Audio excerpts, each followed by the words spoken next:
حضرت سیدنا عمر فاروق رضی اللہ عنہ صحابہ اکٹھے ہو کے گئے، کہنے لگے عمر حضور کے زمانے میں بظاہر غربت رہی، جناب صدیق اکبر کے زمانے میں غربت، اب تو بڑی ریل پیل ہے، بحرین سے لاکھوں کا مال آتا ہے، آپ کو بڑے بڑے سفیر ملنے آتے ہیں، پر آپ وہی پرانا کرتا اور وہی تامت جو کئی جگہ سے سی آپ نے کئی جگہ سے پھٹی۔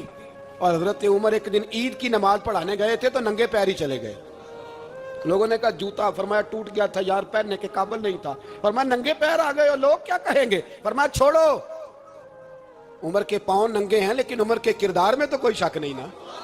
پیر ہی ننگے ہیں نا، کیا ہوا، چھوڑو اس بات کو، کوئی پیار نہیں دنیا داری سے، دولت سے، کوئی چکر ہی نہیں۔ حضرت سیدنا عمر فاروق رضی اللہ تعالیٰ عنہ کو صحابہ نے اکٹھے ہو کے کہا، یہ ہے امت کے بیدار ہونے کے طریقے جو عرض کر رہا ہوں، کہا جناب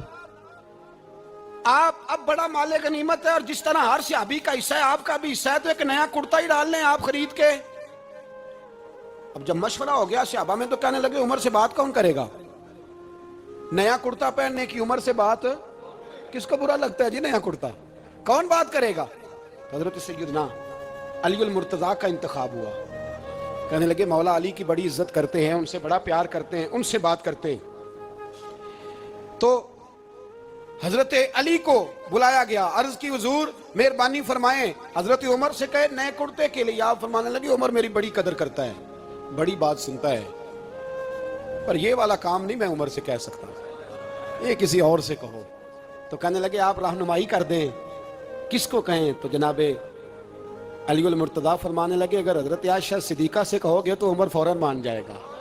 وہ مومنوں کی ماں ہیں۔ صحابہ حضرت عائشہ کے پاس، اماں جی عمر کو بلائیں، ان کو کہیں، بڑے بڑے سفیر آئے ہوتے ہیں وہی پرانے کپڑے پہن کے بیٹھ جاتے ہیں۔ اللہ اکبر، حضرت عائشہ نے پیغام بھیجا، فرمایا عمر کو بلاؤ۔ عمر فاروق دوڑے ہوئے آئے، پردے کے پیچھے حضرت عائشہ کے پاس گھٹنوں کے بل، اماں جی دیر تو نہیں کر آیا میں آنے میں،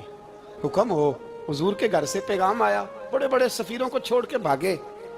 حضرت عائشہ صدیقہ کہنے لگی عمر دیکھو جائز پیسے ہوں تو اسلام اچھے لباس سے منع نہیں کرتا، اب بڑا بڑا مال آیا ہے، اب تیرا بھی حصہ ہے، تو صحابہ کرام کی خواہش ہے کہ نیا کرتا پہن لو، بڑے بڑے سفیر آتے ہیں، حرج بھی کوئی نہیں، جائز بھی ہے، کوئی منع نہیں۔ حضرت عمر نے گردن چکا، جی اماں جی، جی اماں جی، جی اماں جی۔ حضرت عائشہ کہتی ہیں بات ختم ہوئی، عمر نے گردن اٹھائی تو عمر کی داڑھی آنسوؤں سے بھری ہوئی، کہتی ہیں مجھے کہنے لگے اماں جی میں تو صرف مسجد میں دیکھا کرتا تھا، آپ تو مصطفیٰ کو دن رات دیکھتی تھیں،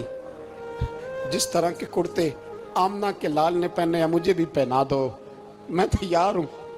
میں پہن لوں گا، میں تیار ہوں، پر جس طرح کے میرے نبی نے پہنے۔ حضرت عائشہ کہتی ہے میں پھوٹ کے روئی، میرا پلو آنسوؤں سے بھر گیا۔ فرماتی ہیں میں عمر کی بات سنتی گئی تو میرا پلو آنسوؤں سے، میں نے کہا عمر تو جا، تو ٹھیک ہے۔ فرماتی ہے عمر فاروق سلام کر کے اٹھے، امیر المومنین چلے گئے، اس کونے میں صحابہ چھپے ہوئے تھے، وہ آئے، کہا اماں جی کیا بات ہوئی، تو میں پھر رو پڑی۔ میں نے کہا کیا بتاؤں، تمہیں پرانے کرتے نظر آتے ہیں، اسے محمد عربی کے جلوے نظر آتے ہیں، اسے رسول اللہ کا رنگ نظر آتا ہے، اسے وہ غلامی نظر آتی ہے۔ عمر کو دنیا سے پیار، اور دنیا سے پیار نہیں تھا، دعا پتہ کیا تھی، یوں جھولی اٹھا کے اللہ مرزقنا شہادتن فی سبیلک وجعل موت فی بلد حبیبک، اللہ عمر کو بسترے والی موت نہ دینا، موت شہادت کی دینا،